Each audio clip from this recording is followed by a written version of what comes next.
Well, hello, everyone, and welcome again to the podcast. And I'm happy for you to get to know today Marissa Wells. Welcome, Marissa.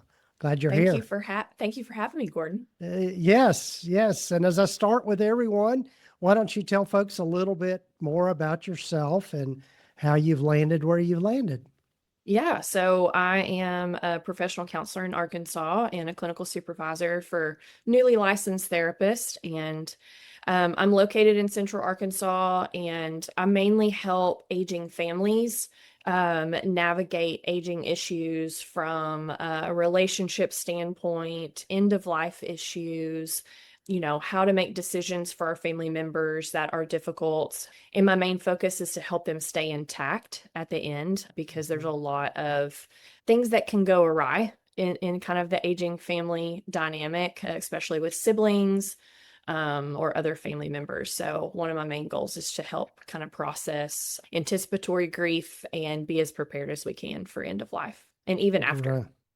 Right, right. Yeah. And the people that have been listening to the podcast for a while know a little bit of my story as far as been through a very similar situation in that my wife was in hospice care and we lost her in 2023. But yeah, maintaining a practice and keeping things going and all of that is a difficult thing. Yeah, Um, definitely when you have to maintain life, but also it seems to stand still at the same time. Yeah, it's an interesting dynamic. right. So what got you interested in kind of that niche, if you will, Yeah. or niche, Uh however you want to say that? I know, niche. I think it could be said both ways. Hmm. So my own family actually, and it's kind of crazy how it transpired over time. It probably began when I was 19 years old when my great grandmother passed away. And I was the only one present when she did pass away. And so it was a very significant spiritual moment of my life. And it just got me intrigued about, okay, how did we get here? How does this happen? What happens after, those big questions?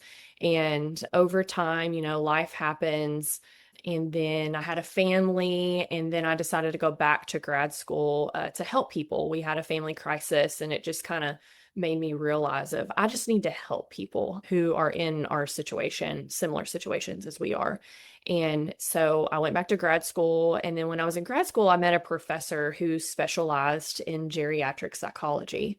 And I just fell in love with the idea of an older population. And I've always had like this kindred spirit. I'm a very mature personality. I can talk to anybody. And so I just fell in love with the geriatric population. And, when you first start out in counseling practice, no one tells you that you can actually work with the people you want to work with. It's always you got to go into agency work, you got to get your hours, you got to, you can't really do what you want to do. You just need to get a job, get your hours, and move forward. And Hmm. so I wish someone would have told me and poured into me and said, no, you're capable of working with the population you want to work with. You don't have to do it the way everyone else does it.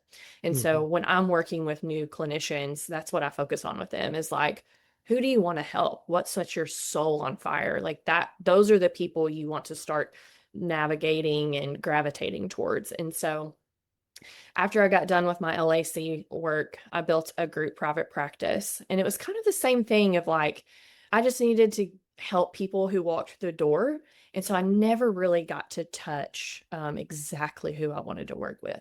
Plus, Hmm. as an LPC, luckily that legislation has changed, but I never could work with the Medicare population. My license Hmm. did not make it so that I could be credentialed with Hmm. Medicare to work with the geriatric population. So it was kind of like, well, it's a good idea, it's a good dream, but like, is that actually going to come to fruition? Hmm.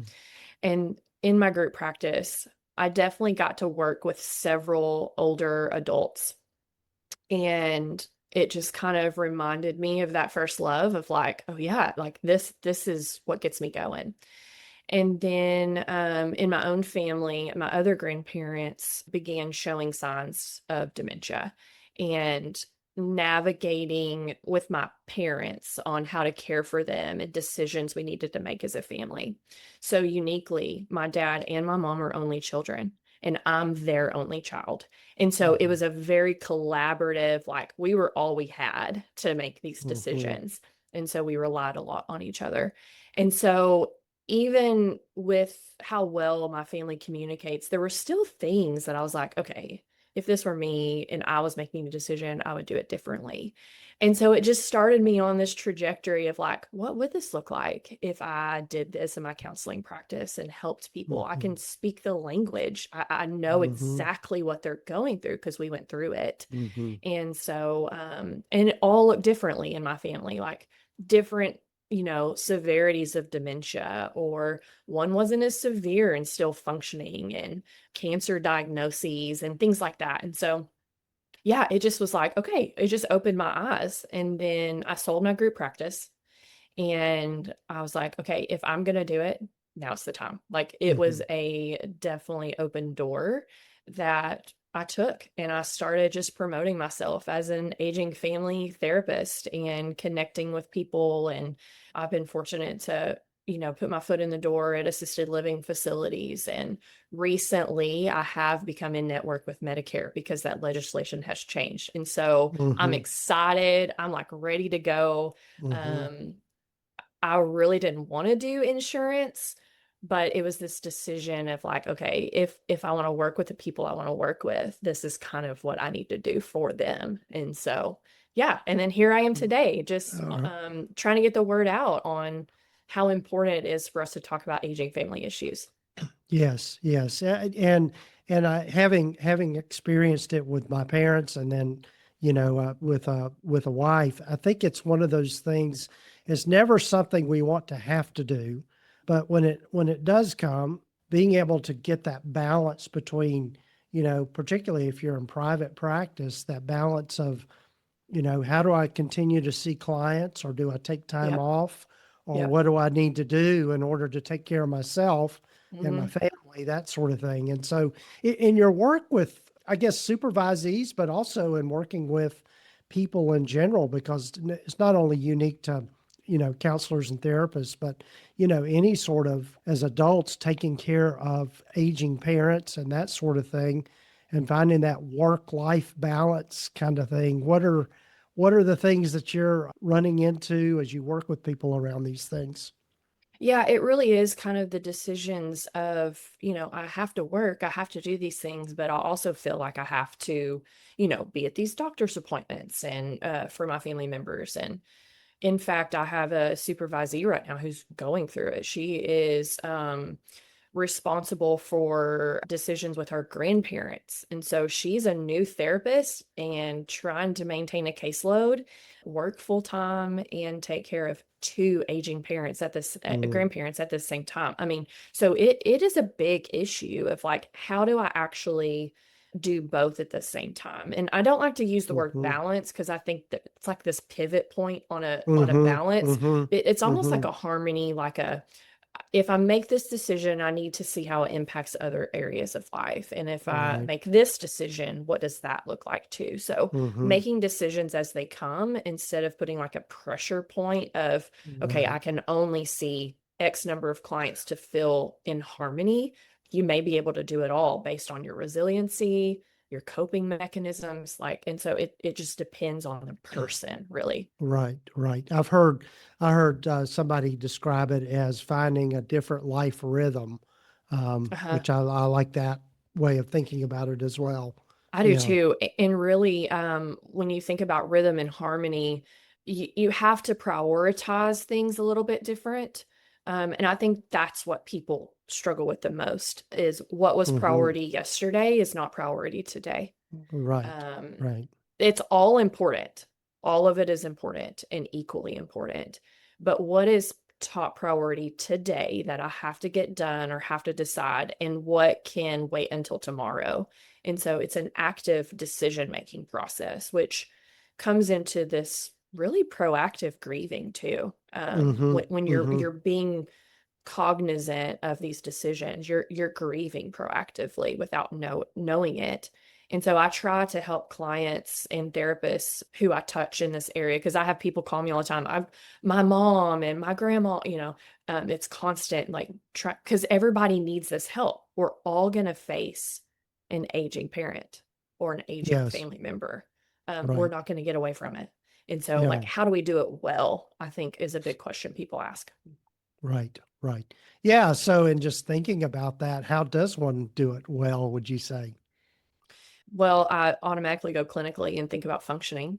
But Uh-huh. that's almost like that's like when things aren't well. Like if I'm not functioning well, I know I'm not well. But to do it well is to really maintain those boundaries of, am I sleeping okay? I'm not saying am I sleeping perfect, but if I'm not able to lay down and sleep at night, what's on my mind and how do I cope with that? How do I say yes to things that bring me joy? I think that is a component of doing things well, is to still maintain that sense of joy of doing things you like to do. Or even if you can't go do the things, it's remembering the things you like to do. Don't lose your sense of identity in the midst of caring for others. Hmm. Hmm. I would add to that is really drawing on supports and that find, Absolutely. the people that say, well, let me know what I can do. Well, take them up on that. And, there are Exactly. some that maybe might not follow through on that, but I know in my own experience, that's the only way I made it through. And, yeah, and I think too, I think with if you're in practice and you have clients, is making you don't have to tell them a whole lot, but just being able to say, this is the situation I'm in right now. And so, Mhm. um, you know, you might need to be, I would ask you to be a little bit flexible with me. My schedule That's might right. change abruptly. I Yeah. might have to, cancel at the last minute or any of those kinds of things, but I just want to let you know up front. And I Yeah. found that most all the clients that I had, in fact, all of my clients were very understanding. And I think it also gives, that little bit of disclosure really helps kind of create some genuineness about you and that they Absolutely. And a as you're humanness. Yeah. yes. Absolutely. I think that is a wonderful point of just being transparent. And I would say if you have friends or family that are going through this thing as well, we always say, let me know how I can help. But I like to encourage people to think about how do you feel most skilled to help? For me personally, Mhm. it's I can go in and do your dishes, I can do your laundry. And so I'll offer, hey, I'm available on Wednesday afternoon. I would love to be able to come do your dishes and laundry. And not Mhm. many people have turned me down for that. That is a Right. practical way. Yeah. Like if I know someone is struggling, I'm not going to say, let me know Mhm. how I can help. I'm going to say, here's my boundary of my time frame, and I want to Mhm. help you in this specific way.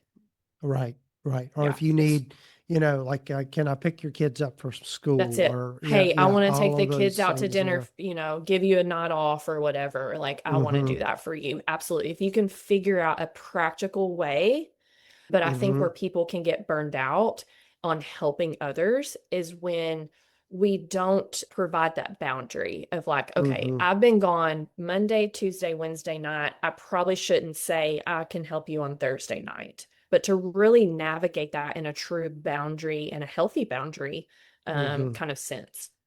Right, right. Yeah, and you also mentioned just allowing ourselves to grieve and Hmm. creating space for that.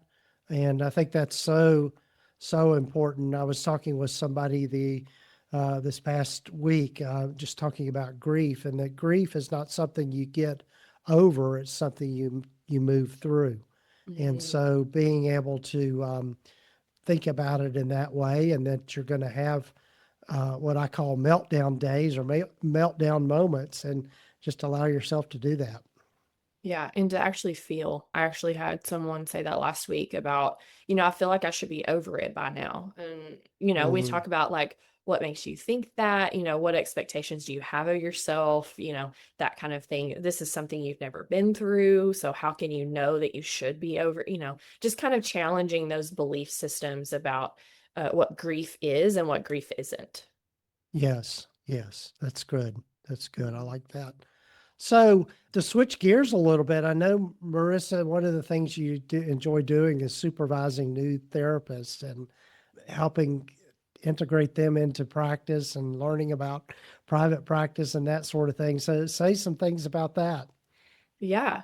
Well, one of the first questions I ask a supervisee when they, become a supervisee of mine is I just say, who do you want to work with? And, it's usually well, I just want to help people. And so I really try to get them to dig in on, reflecting on their own life and what has impacted them the most. Typically, our preferred population is kind of relevant to our own life. Like we are our best client.